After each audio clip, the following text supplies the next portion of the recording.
Hai, Assalamualaikum guys. Welcome back to this YouTube channel. Cuaca pagi ni sangat indah, jadi saya ambil kesempatan ni untuk jogging lah, riadah sikit pagi-pagi ni. Hari ni saya nak sembang dengan korang semua berkenaan dengan kereta ni, 1992 BMW E36 Coupe. Dan kita nak review dua saja pada hari ni. Jom.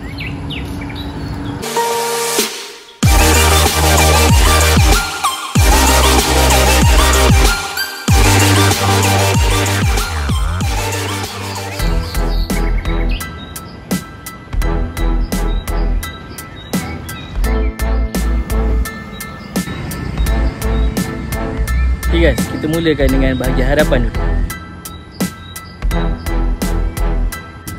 Kita tengok dekat bahagian hidung ni, nampak tak? Dia dah kemek dah sikit.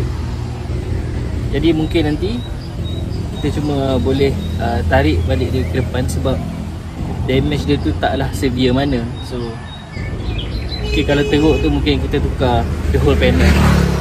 Tapi untuk case ni damage dia sedikit saja, jadi kita cuma perlukan tarik dia ke depan sikit.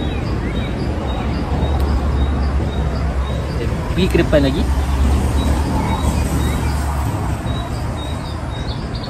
Ni pun ada terjejas sikit. Kalau tengok dengan lebih detail, ada gap antara signal, corner signal ni dengan headlamp. Yang ni tak ada apa sangat, mungkin kita kena betulkan sikit keadaan dia.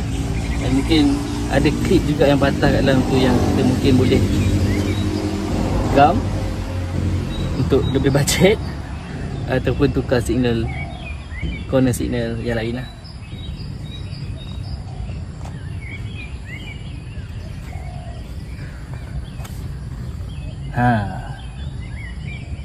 Ni pun kita ada nampak gap antara panel dengan bumper. Ni kebarangkalian ni mungkin adalah bracket kat dalam ni, mungkin dia dah patah ataupun pemasangan yang tak betul. Tapi saya lebih yakin yang bracket kat dalam ni dah patah lah. That's why dia sagging macam ni. Lepas tu ada cala kat sini. Ni no issue, just gosok and then cala tu hilang.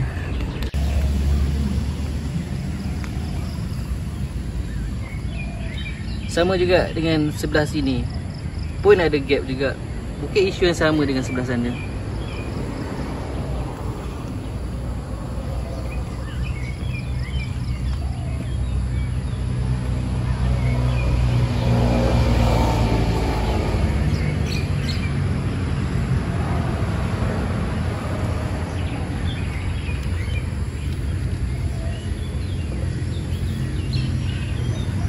Signal ni bukan dari model ni sebenarnya. So ni bukan signal dia. Lagi best kalau kita dapat tukar kepada signal yang original lah. Sebab signal original dia bentuk segi empat, bukan jenis lonjong macam ni. Side skirt. Side skirt ni, nampak tak? Ada macam kemek tenggelam kat situ. Jadi dia tak rata. Depan sikit pun sama.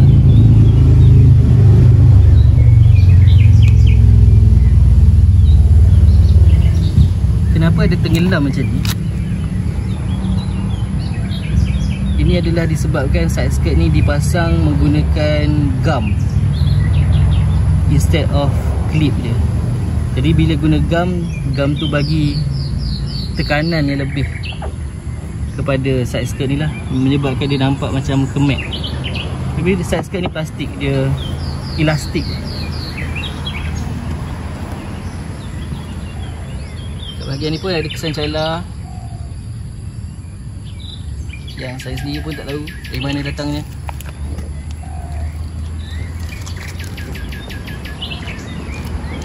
pun ada sancala sikit. Side mirror. Side mirror nampak macam ada kesan patah dah kat situ. Bahagian panel ni pun ada karat-karat. Ya, tu dia karat.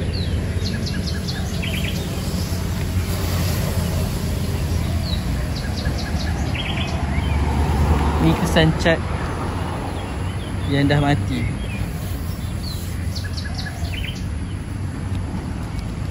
Kesan cat lacquer yang dah mati.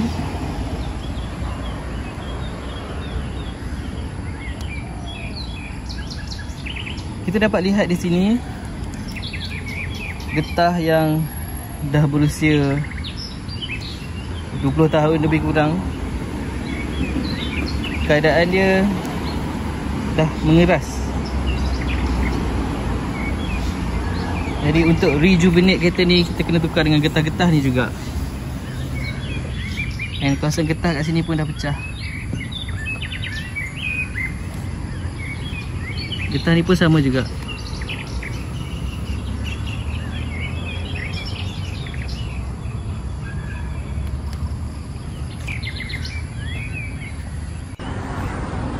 Kalau tengok getah yang untuk windshield, getah dia lebih severe daripada yang belakang. Mungkin sebab dia kat depan dan dia terdedah pada lebih cahaya matahari dalam apa-apa juga keadaan sekalipun.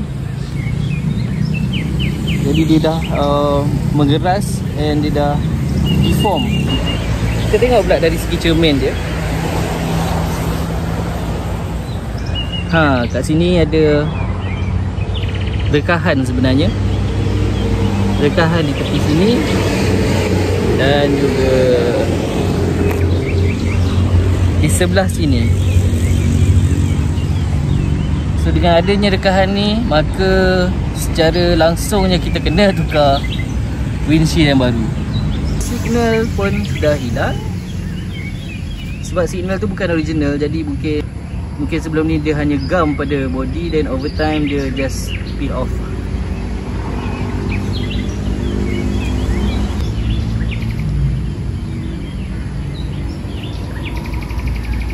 Nampak kena ada bodywork lah sikit dekat sini. Disebabkan sebelum ni fender ni dah di roll supaya membolehkan lebih banyak ruang lah. Lebih banyak ruang gap antara tayar dengan body. Keadaan sama dengan di sebelah kiri juga untuk getah panel belakang ni. Dia dah mengeras dan dia pecah. Di bahagian kanan ni pun lacquer cat yang sudah mati. Oh, ada kesan. Mungkin dulu warna mungkin side mirror ni dulu warna putih. Ni mungkin ada terkena di mana-mana lah ni. Dan panel ni pun dah berkarat. Tapi yang ni easy, just boleh gosok and then spray paint balik semula.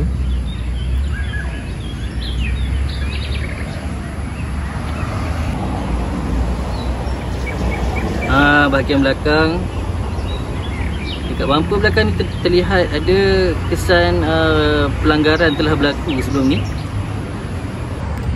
Jadi untuk bahagian belakang ni tak ada apa-apa bodywork yang major untuk dibuat. Cuma kena betulkan lah sedikit sebanyak.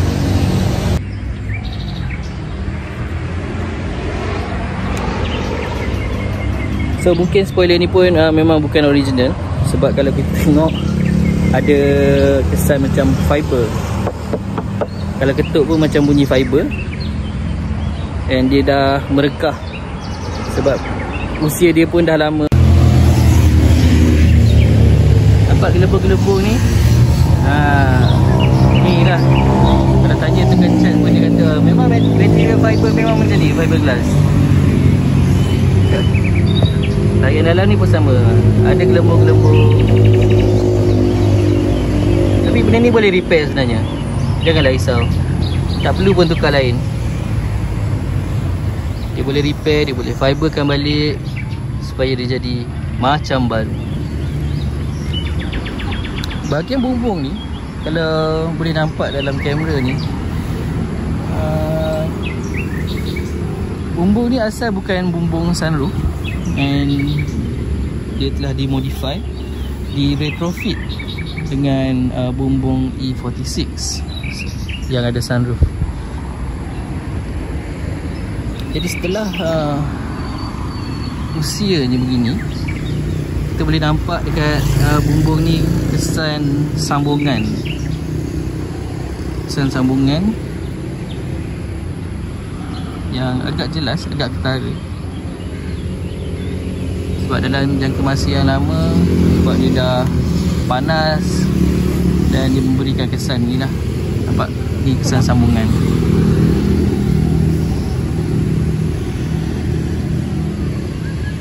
Jadi kita memerlukan skill yang profesional untuk cover balik kesan sambungan ni, dan ada a proper layer supaya dia boleh tahan panas. Sebab ni bahagian bumbung, bahagian yang sentiasa terdedah pada cahaya matahari ya.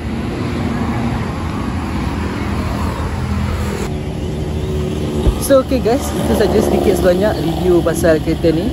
Kereta ni ialah kereta lama, jadi nak kena ada penjagaan yang lebih sikit lah. Dan saya bercadang nak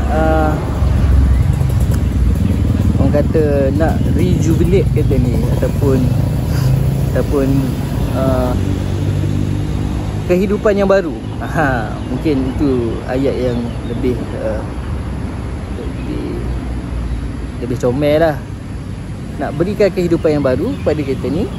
Jadi saya bercadang untuk tukar colour dia. Tukar colour dia as in buat bodywork sekali lah. Jadi korang semua dah tengok keadaan kereta ni sebelum kita buat apa-apa. So lepas ni kita akan bagi dia cat yang baru, dan kita akan hantar dia pada kedai yang terbaik.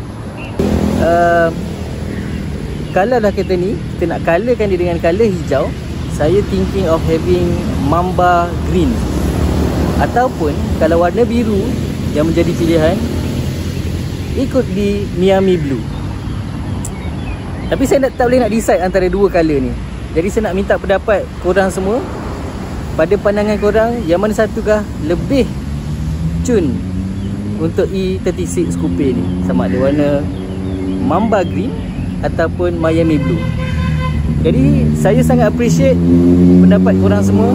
Jadi sila tinggalkan di ruangan komen, dan korang pun boleh subscribe untuk menerima update pada masa akan datang, dan jangan lupa tekan butang loceng.